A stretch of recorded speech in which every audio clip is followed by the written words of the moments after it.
Welcome back. ಇತ್ತೀಚೆಗೆ ಹಾಸ್ಯ ನಮ್ಮ ನಡುವೆನೂ ಇದ್ರೂ ಆ ಬಗ್ಗೆ ಯಾರು ಯಾರಿಗೂ ಹೇಳ್ಕೊಳ್ಳೋದೇ ಇಲ್ಲ. ಯಾಕೆ ಅಂತೀರಾ? ಅಂಥವ್ರಿಗೆ ಎಲ್ಲಿ ತಾವೇ ಅಪಹಾಸ್ಯಕ್ಕೆ ಈಡಾಗ್ತಾರೆ ಅನ್ನೋ ಭಯ. ಬಟ್ ಡೋಂಟ್ ವರಿ, ಅಂತಹ ಹಾಸ್ಯವನ್ನು ನಾವು ಹೆಕ್ಕಿ ತೆಗೆದಿದ್ದೀವಿ. ಇಲ್ಲಿವೆ ಕೆಲ ಸ್ಯಾಂಪಲ್. ಒಬ್ಬ ದಾರಿಯೊಳಗೆ ಭಿಕ್ಷಾ ಬಿಡ್ಕೋತ ನಿಂತಿದ್ದಂಥ ಹಾದ್ಯಾಗ ನಿಂತಹ ಆ ವ್ಯಕ್ತಿಯನ್ನು ಇನ್ನೊಬ್ಬ ವ್ಯಕ್ತಿ ನೋಡಿದಂಥ ಇದೇನಪ್ಪ ಕೈಕಾಲು ಗಟ್ಟೆವ, ಮಾರಿ ಬರೋಬರಿ ಅದ, ಎಲ್ಲ ಬರೋಬರಿ ಅದ, ಯಾಕೆ ಭಿಕ್ಷಾ ಬೇಡ್ತೀನಿ ಹಾದ್ಯಾಗ ತಿಳಿಯಂಗಿಲ್ಲ ನಿನಗೆ? ದಾರ್ಯಾಗ ನಿಂತು ಭಿಕ್ಷಾ ಬೇಡ್ತಿ ಅಲ್ಲ, ಗಟ್ಟಿ ಮುಟ್ಟಿದ್ದಿ, ಹಾದ್ಯಾಗ ಯಾಕೆ ನಿಂತು ಭಿಕ್ಷಾ ಬೇಡ್ತೀನಿ ಅಂತವ್ರು ಹೇಳ್ಕೊಂಡು, ಸರ್ ನನಗೆ ಆಫೀಸ್ ತೆಗಿಲಿಕ್ಕೆ ರೊಕ್ಕ ಇಲ್ಲ ಸರ್, ಅದಕ್ಕೆ ಹಾದ್ಯಾಗ ನಿಂತು ಬಿಡ್ತೀನಿ.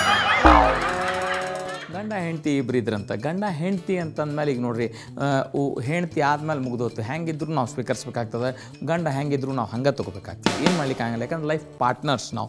ಒಂದು ಸ್ವಲ್ಪ ಹೆಂಡತಿ ಕುರೂಪಿದ್ಲಂತೆ, ಆಕೆಗೆ ಅದರ ಭಯಂಕರ ಡೌಲ್ ಮಾತ್ರ ಭಾಳ ಮಾಡ್ತಿದ್ಲಂತೆ. ಒಂದು ದಿವ್ಸ ಗಂಡಿಗೆ ಹೇಳಿದಂತ, ನೋಡ್ರಿ ಅಲ್ಲಿ ಎದುರಿಗೇನು ಮನ್ಯಾಗ ಒಬ್ಬ ಯುವಕಿದ್ದಾನಲ್ಲ, ಅವ ಹೆಂಗರೆ ಮಾಡಿ ಒಂದು ಸರ್ತಿ ನಾನು ನೋಡ್ಬೇಕಂತ ಹೇಳಿ ಭಯಂಕರ ಪ್ರಯತ್ನ ಮಾಡ್ತಾನವ. ಅದಕ್ಕೆ ನೀವು ಒಂದು ಕೆಲಸ ಮಾಡಿರಿ, ಈ ನಂಗೆ ಯಾವತ್ತೂ ಕಿಟಕಿ ಮುಚ್ಕೊಂಡು ಇರ್ಲಿಕ್ಕೆ ಆಗಲ್ಲ, ನೀವು ಕಿಟಕಿಗೆ ಪರದೆ ಹಾಕಿಸ್ರಿ. ಅದಕ್ಕೆ ಗಂಡು ಹೇಳಿದಂತೆ, ಅಷ್ಟು ಯಾಕೆ ತ್ರಾಸು ತಗೋತೀನಿ, ಒಂದು ಸರ್ತಿ ನೀನು ಫುಲ್ ರೂಪ ದರ್ಶನ ಕೊಟ್ಬಿಡ ಅವಾಗ, ಅವ ತನ್ನ ಮನೆಗೆ ಕಿಟಕಿ ಪರದೆ ಹೊಲಿಸ್ಕೋತಾನ ಅಂತ ಹೇಳಿ. ಉತ್ತರ ಹಿಂದೂಸ್ತಾನ್ ಭೋಪಾಲ್ದಿಂದ ಶ್ರುತಿ ಭಾಗವತ್ ಅನ್ನೋರು ಈ ಜೋಕನ್ನು ಕಳಿಸ್ಯಾರ. ಅವ್ರು ಬರೀತಾರೆ, ಅಲ್ಲೇ ಯಾಕಂದ್ರೆ ಈ ಮದುವೆ ಗಿದ್ವಿ ನಡೆದಾಗೆಲ್ಲ ವರ ಕುದುರೆ ಮೇಲೆ ಕುತ್ಕೊಂಡು ಬರ್ತಾನೆ ರೀ. ಒಬ್ಬ ಗೆಳೆಯ ಕೇಳಿದಂತ, ಅಲ್ಲೂ ಈ ವರ ಅದಾವ ಕುದುರೆ ಮೇಲೆ ಯಾಕೆ ಕುತ್ಕೊಂಡು ಬರ್ಬೇಕು, ಕತ್ತಿ ಮೇಲೆ ಯಾಕೆ ಬರಬಾರ್ದು? ಅದಕ್ಕೆ ಅವ ಇನ್ನೊಬ್ಬ ಹೇಳಿದಂತೆ, ದೋಸ್ತ ಈ ವಧು ಇದ್ದಾಳಲ್ಲ, ಎರಡೆರಡು ಕತ್ತಿ, ಅದು ಒಂದ್ರ ಮೇಲೆ ಒಂದು ಕೂತು ನೋಡಿದ್ರೆ ಗಾಬರಿಯಾಗಿ ಓಡಿ ಹೋಗ್ತಾಳೆ, ಅದಕ್ಕೆ ಕುದುರೆ ಮೇಲೆ ಕೂತ್ ಬರ್ತಾನ.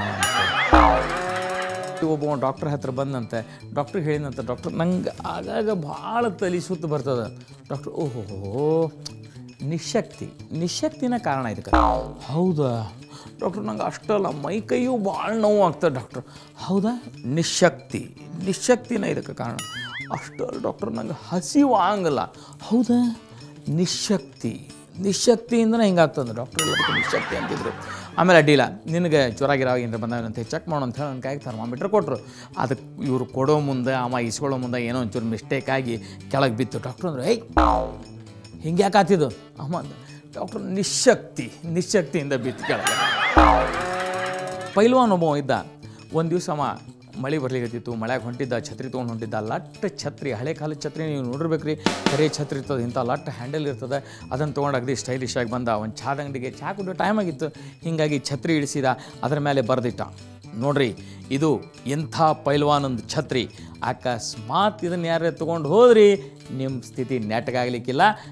ಪೈಲ್ವಾನ್ ಸಾಹೇಬರು ಚಹಾ ಕುಡ್ಲಿಕ್ಕೆ ಹೋಗ್ಯಾರ, 10 ಮಿನಿಟ್ನಾಗ ವಾಪಸ್ ಬರ್ತಾರೆ ಅಂಥೇಳಿ ಅದಕ್ಕೊಂದು ಚೀಟಿ ಅಂಟಿಸಿ ಮೂಲ್ಯಾಗ ಛತ್ರಿ ಇಟ್ಟು ಚಹಾ ಕುಡ್ಲಿಕ್ಕೆ ಒಳಗೆ ಹೋದ.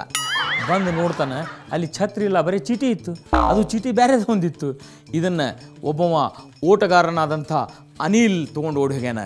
ಇದ್ರ ಹಿಂದೆ ಯಾರು ಬೆನ್ನು ಹತ್ತಬೇಡ್ರಿ, ಯಾಕಂದ್ರೆ ಸ್ವತಃ ಮಿಲ್ಕಾ ಸಿಂಗ್ಗೆ ಅನಿಲ್ಗೆ ಓಡೋದ್ರಾಗ ಸೋಲಿಸ್ಲಿಕ್ಕಾಗಿಲ್ಲ. ಹೀಗಾಗಿ ಗುಡ್ ಬೈ.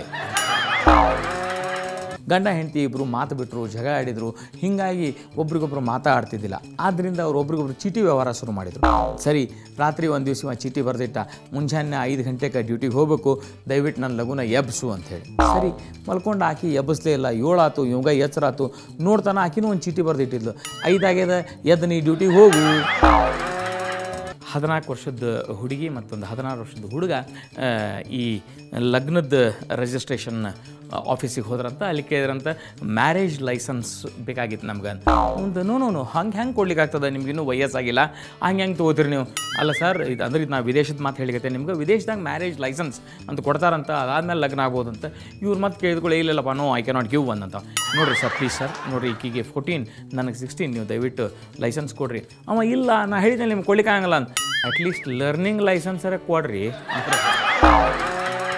ಗಂಡಂದರು ಮರೆಯೋದ್ರಾಗ ನಿಪುಣರಿ. ಅವರು ತಮ್ಮ ಹೆಂಡತಿ ಬರ್ತ್ಡೇಯನ್ನು, ತಮ್ಮ ಮ್ಯಾರೇಜ್ ಆ್ಯನಿವರ್ಸರಿಯನ್ನು ಇವನ್ನೆಲ್ಲ ಮರ್ತಿರ್ತಾರೆ. ಏನು ಮಾಡ್ಲಿಕ್ಕೆ ಆಗಲ್ಲ, ಯಾಕಂದ್ರೆ ಗಂಡಂದು ಮರುಗುಳಿ ಚಟನ ಅದ, ನಾವು ಅದನ್ನು ಕ್ಷಮಿಸ್ಬೇಕು. ಆದರೆ ಇರಲಿ, ಒಬ್ಬ ಗಂಡಿಗೆ ಹೆಂಗೋ ಆಗಿ ನೆನಪಾಗಿಬಿಡ್ತೀವಿ, ಅವತ್ತು ಅವ್ನ ಹೆಂಡತಿ ಬರ್ತ್ಡೇ ಅದ ಅಂಥೇಳಿ. ಅವ ಮರುಗುಳಿ ಮನುಷ್ಯ ಹೆಂಗೆ ನೆನಪು ಮಾಡ್ಕೊಂಡು ಗೊತ್ತಿಲ್ಲ. ಇಮಿಡಿಯೇಟ್ಲಿ ಒಂದು ಅಂಗಡಿಗೆ ಹೋದ, ಅಂದ್ರೆ ಹೂವಿನ ಅಂಗಡಿಗೆ ಹೋಗಿ ಒಂದು ಮಸ್ತ್ ಬುಕೆ ಪರ್ಚೇಸ್ ಮಾಡಿ ಆಕಿ ಕೊಟ್ಟು ಕಳಿಸಿದ. ಅದ್ರ ಮೇಲೆ ಯಾರಿಂದ ಕಳಿಸಿದ್ದು ಮತ್ತು ಏನು ಕಳಿಸಿದ್ದು ಅಂತ ಹೇಳಿ ಗೊತ್ತಾಗಬಾರ್ದು. ಹೀಗಾಗಿ ಏನು ಅಂಟಿಸ್ಬೇಡ ಅಂತ ಹೇಳಿದ್ದ ಹೂವಿನ ಅಂಗಡಿ ಅವಾಗ.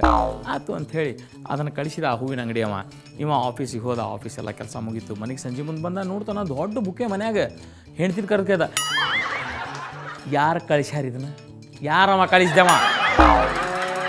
ಭಾಳ ದಿವಸದ ಮೇಲೆ ಭಾಳ ಕೆಲಸ ಮಾಡಿದ್ರದಂಥ ಗಂಡ ಹೆಂಡತಿ ಇಬ್ಬರು ತಮ್ಮ ಕೆಲಸಕ್ಕೆ ರಜಾ ಹಾಕಿದ್ರು. ರಜಾ ಹಾಕಿ ಒಂದು ಎಲ್ಲೋ ಪ್ರೇಕ್ಷಣೀಯ ಸ್ಥಳಕ್ಕೋ ಅಥವಾ ಒಂದು ರಮಣೀಯ ಸ್ಥಳಕ್ಕೋ ಟ್ರಿಪ್ ಹೋದರು. ಆ ಪ್ರೇಕ್ಷಣೀಯ ಸ್ಥಳದೊಳಗೆ ಒಂದು ವಿಶೇಷತೆ ಇತ್ತು. ಅದೇನಪ್ಪ ಅಂತಂದ್ರೆ ಒಂದು ಬಾವಿ. ಆ ಬಾವಿ ಬಗ್ಗೆ ಎಲ್ಲರೂ ಹೇಳ್ತಿದ್ರು, ನೋಡಿರಿ ಅದ್ರಾಗ ನೀವು ₹1 ನಾಣ್ಯ ಹಾಕಿರಿ, ನಿಮಗೇನು ಬೇಕು ಅದನ್ನು ಬೇಡ್ಕೋರಿ, ನಿಮ್ಮ ಆಶಾ ಈಡೇರ್ತದೆ ಅಂಥೇಳಿ. ಸೊ ಪಾಪ ಊರಿಂದ ಬಂದಂತಹ ಮಂದಿ ತಮ್ಮ ಆಶೆಗಳು ಈಡೇರಲಿ ಅಂಥೇಳಿ ಅದ್ರಾಗ ₹1 ನಾಣ್ಯ ಹಾಕ್ಕೊಳ್ಳೋರು, ಅದ್ರ ಮುಂದೆ ಕೈ ಮುಗಿದು ನಿಂದ್ರವರು, ತಮ್ಮ ಏನು ಬೇಕು ಅದನ್ನು ಬೇಡ್ಕೊಳ್ಳೋರು. ವಾಪಸ್ ಬರೋರು ಗಂಡ ಹೆಂಡತಿ ಇಬ್ಬರು ಹೋಗಿದ್ರು. ಗಂಡ ₹1 ನಾಣ್ಯ ಹಾಕಿದ, ಏನು ಬೇಡ್ಕೊಂಡ, ಕೈ ಮುಗಿದು ನಿಂತ ಬೇಡ್ಕೊಂಡ, ಈ ಕಡೆ ಬಂದ. ಆಮೇಲೆ ಹೆಂಡತಿ ಪಾಳಿ ಆಕಿ ಹೋದ್ಲು, ₹1 ನಾಣ್ಯ ಹಾಕಿದ್ಲು. ಸ್ವಲ್ಪ ಮುಂದೆ ನಿಂತಿದ್ಲಾಕಿ ಏನೋ ಆಗಿ ಏಕ್ದಮ್ ಆಯ ತಪ್ಪಿ ಬಾವಿ ಒಳಗೆ ಬಿದ್ದಬಿಟ್ಲು. ದುಡುಮ್ ದೂರಿಂದ ಗಂಡ ಅಂದ, ಏನು ದೇವ್ರ, ಏನು ಮಹಿಮಾ ನಿಂದು, ನನ್ನ ಆಶಾ ಇಷ್ಟು ಲಘು ಈಡೇರಿಸ್ತಿ ಅಂತ ನಾನು ತಿಳ್ಕೊಂಡೇ ಇರಲಿಲ್ಲ, ಥ್ಯಾಂಕ್ ಯು ಸೋ ಮಚ್. ಗಂಡ ಹೆಂಡತಿಗೆ ಹೇಳಿದ್ನಂತೆ, ನೋಡ ಖರೆ ಹೇಳ, ನಾವು ನಮ್ಮ ಮೊದಲನೇ ಮಗುವನ್ನು ಭಾಳ ಪ್ರೀತಿಸ್ತೇವೆ ಅಂಥೇಳಿ ಎರಡನೇದಕ್ಕೆ ಪ್ರಯತ್ನ ಮಾಡಿದ್ವಿ. ಖರೆ ಹೇಳ ನಿನಗೆ, ನಾನು ಇನ್ನೂ ಭಾಳ ಪ್ರೀತಿಸ್ತೇನೆ, ಹಂಗೆ ಎರಡನೇ ಹೆಣ್ತಿನ ತರಲ್ಯಾ? ಅದಕ್ಕೆ ಆಕೆ ಕೇಳಿದ್ಲತ್ತ, ಆಕೆಗೆ ಅಡುಗೆ ಮಾಡಲಿಕ್ಕೆ, ಅರಿವಿ ಒಗಿಲಿಕ್ಕೆ, ಭಾಂಡಿ ತೆಕ್ಲಿಕ್ಕೆ ಬರ್ತದಲ್ಲ? ಗಂಡ ಭಯಂಕರ ಆಫೀಸ್ನಾಗ ಬ್ಯುಸಿ ಇರ್ತಿದ್ದ. ಅವಾಗ ಸಿಕ್ಕಾಪಟ್ಟೆ ಕೆಲಸ. ಮುಂಜಾನೆ ಹೋಗವ, 108 ಬಿಸ್ನೆಸ್ ಮಾಡವ, ಮತ್ತು ಮನೆಗೆ ಬರವ, ರಾತ್ರಿ ದಣದು ಬರ್ತಿದ್ದ ಅವ ಗಂಡ. ಈಕಿ ಹೇಳ್ತೆ ಅವಾಗ ಅಡುಗೆ ಮಾಡಿ ಊಟಕ್ಕೆ ಹಾಕ್ತಿದ್ಲು. ಒಂದು ದಿವಸ ಅವ ವಿಚಾರ ಮಾಡ್ದ, ಆಫೀಸಿಗೆ ಹೋಗೋ ಮುಂದೆ ನಾ ಎಷ್ಟು ಕೆಲಸ ಮಾಡ್ತೀನಿ, ಆಫೀಸಿಗೆ ಹೋಗ್ತೀನಿ, 108 ಬಿಸ್ನೆಸ್ ಅವ, ನಾನು ಅಲ್ಲಿ ಹೋಗ್ತೀನಿ, ಇಲ್ಲಿ ಬರ್ತೀನಿ. ಈ ಹೆಂಡ್ತಿ ಏನು ಮಾಡ್ತಾಳೆ, ಮನ್ಯಾಗ ಇರ್ತಾಳಲ್ಲ ಈಕಿ, ಮುಂಚೆನಿಂದ ಮನ್ಯಾಗ ಆರಾಮಿರಾಕಿ ಈಕಿ, ಬಟ್ ನಾ ಇಷ್ಟು ದುಡ್ಡು ಸಾಯ್ತೀನಿ ಅಂತ ಹೇಳವ ದೇವ್ರ ಹತ್ರ ಒಂದು ಕಂಪ್ಲೇಂಟ್ ಮಾಡಿದ. ದೇವ್ರೆ, ನೀ ಗಂಡಸಿಗೆ ಎಷ್ಟು ಕೆಲಸ ಕೊಟ್ಟಿ ಅಂತಂದ್ರೆ ಆ ಗಂಡ ಮುಂಜಾನಿಂದ ಸಂಜೆ ತನಕ ಹೊರಗೆ ದುಡ್ದು ಬರ್ತಾನೆ ಮನೆಗೆ, ಈ ಹೆಂಡತ್ರ ಮಾತ್ರ ಮನ್ಯಾಗ ಆರಾಮಿರ್ತಾರೆ, ಇದೇನು ನ್ಯಾಯ ಏನು? ಅದಕ್ಕೆ ನೀವೊಂದು ಕೆಲಸ ಮಾಡಿ ದೇವ್ರ, ದಯವಿಟ್ಟು ನನ್ನ ಆತ್ಮವನ್ನು ಆಕೆಗೆ ಟ್ರಾನ್ಸ್ಫರ್ ಮಾಡು, ಆಕೆಯ ಆತ್ಮವನ್ನು ನನಗೆ ಟ್ರಾನ್ಸ್ಫರ್ ಮಾಡು, ನಾನು ನಿಜವಾಗಲೂ ಮನೆಯಾಗಿದ್ದ ಆರಾಮಿಯದ ಅನ್ನೋದು ಅನುಭವಿಸ್ಬೇಕಂತ ಮಾಡೀನಿ. ಆತು ಅಂದ ದೇವರು. ತಥಾಸ್ತು ಆತು. ನಿಮಗೆ ಹೇಳ್ತೀನಿ, ಮರುದಿವ್ಸ್ರಿ ಇವ ಆಕೆ ಆಕಿ ಇವ ಮತ್ತು ಅಕ್ಕಿ ಆದ ಕೂಡಲೇ ಮನೆಯಾಗಿನ ಕೆಲಸ ಎಲ್ಲ ಮಾಡ್ಬೇಕಲ್ರಿ. ಲಘುನ ಎದ್ದವನ ಬಡ ಹುಡುಗರನ್ನ ತಯಾರು ಮಾಡಿದ, ಸಾಲಿಗೆ ಕಳಿಸಿದ. ಗಂಡ ಊರು ಆಫೀಸ್ಗೆ ಹೊಂಟಿದ್ನಲ್ಲ, ಮತ್ತು ಇವ ಅದನ್ನ ಅಕ್ಕಿಗೂ ತಯಾರಿ ಮಾಡಿ ಕೊಟ್ಟ, ಅಕ್ಕಿಗೂ ಡಬ್ಬಿ ಕೊಟ್ಟ. ಆಕಿ ಹೋದ್ಮೇಲೆ ಇವ ಎಲ್ಲ ಮತ್ತು ಮನೆಗಿನಿ ಎಲ್ಲ ಕ್ಲೀನ್ ಮಾಡಬೇಕಾಗಿತ್ತು. ಅಡುಗೆ ಮನೆ ಸ್ವಚ್ಛ ಮಾಡ್ದ, ಅವ್ರ ಹಾಸಿಗೆ ಮಡಿಚಿಟ್ಟ. ಅವ್ರು ಆ ಕಡೆ ಹೋದ್ಕೊಳ್ಳೆ ಮನ್ಯಾಗ ನಾಯಿ ಬೆಕ್ಕು ಎಲ್ಲ ಸಾಕಿದ್ವು, ಅದನ್ನು ಎಲ್ಲ ಸ್ವಚ್ಛ ಮಾಡ್ದ. ಇಡೀ ವರಾಂಡ ಕಸ ಹೊಡೆದ, ಅಡುಗೆ ಮನೆ ಎಲ್ಲ ಸ್ವಚ್ಛ ಆಗಿತ್ತು ಹೆಂಗೂ, ಮತ್ತು ಪಡಸಲಿ ಹಾಲು ಎಲ್ಲ ಸ್ವಚ್ಛ ಮಾಡ್ದ. ಇನ್ನು ಮನೆಗೆ ಬರೋ ಟೈಮ್ ಮಕ್ಕಳು ಅದಕ್ಕೆ ಬರೋದ್ರಾಗ ತಿಂಡಿ ಗಿಂಡಿ ಮಾಡಿಟ್ಟ. ಚಹಾ ಕಾಫಿ ಅವ್ರು ಕುಡಿಯೋರಿಗೆ ಅದನ್ನು ಮಾಡಿಟ್ಟ, ಬೋರ್ಮಿಟಾ ಕುಡಿಯೋರಿಗೆ ಬೋರ್ಮಿಟಾ ಮಾಡಿಟ್ಟ. ಸಜ್ಜಿ ಟಿಫಿನದ್ದು ತಯಾರಿ ಆಯಿತು. ಇನ್ನೇನು ಪಕ್ಕ ಟಿವಿ ಮುಂದೆ ಕೂತಿದ್ವು, ಅವು ಜಗಳಾಡ್ಲಿಕ್ಕೆ ಶುರು ಮಾಡಿದ್ವು. ಅವ ರಿಮೋಟ್ ಕೊಡಿಸು ಅದು ಕೊಡಿಸು ಅಂತ ಅದನ್ನು ಅಟೆಂಡ್ ಮಾಡ್ದ. ಹೋಮ್ವರ್ಕ್ ಮಾಡ್ಕೊಂಡಳು ಇಲ್ಲ ನೋಡ್ದ, ಎಲ್ಲನೂ ಮುಗೀತು. ಕೆಲಸ ಕಂಡಾಪಟ್ಟು ಇವಂದ ಇಷ್ಟೆಲ್ಲ ಮಾಡ್ತಾಳೆ ಈಕಿ ಅನ್ಕೋತಾನೆ ಮತ್ತು ಮಾಡ್ಬೇಕಲ್ರಿ. ಗಂಡು ಇನ್ನೇನು ಬರ್ತಾನೆ ಅಂತ ಆತು. ಗಂಡು ಬರೋದಕ್ಕೆ ಅಡಿಗೆ ಅಂದ್ರೆ ಅಕ್ಕಿನ ಬರೋಕ್ಕೆಲ್ಲ ಅಡಿಗೆ ಎಲ್ಲ ಮಾಡ್ದ. ಎಲ್ಲನೂ ಬರೋಬ್ಬರಿ ಆಯ್ತು. ಎಲ್ಲ ಆದಮೇಲೆ ನಿಮಗೆ ಹೇಳ್ತೇನೆ ರೀ, ಊಟಕ್ಕೂ ಆಯ್ತು. ಊಟ ಆದ್ಕೊಳ್ಳಿ ಎಲ್ಲರೂ ಅಂದ್ರೆ ಇನ್ನೇನು ಪಾಪ ಯಥಾಸ್ಥಿತಿ ಮುಂಜಾನೆಯಿಂದ ದಣದ ದೇಹ ದಣದ ಮನಸ್ಸು ಹೋಗಿ ಗಂಡ ಹೆಂಡತಿ ಇಬ್ಬರು ಮಲ್ಕೊಂಡ್ರು.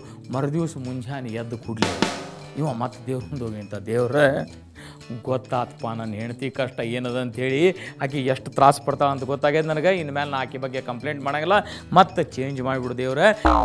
ನಾ ಆಗಲಿ ಅಂದ್ರೆ ನನ್ನ ಆತ್ಮ ನನ್ನ ದೇಹದಾಗ ಹೋಗಲಿ, ಆಕೆ ಆತ್ಮ ಆಕೆ ದೇಹಕ್ಕೆ ಹೋಗಲಿ ಅಂದ. ದೇವ್ರಂದ, ಸಾರಿ ಭಕ್ತ, ಸಾಧ್ಯಲ್ಲ.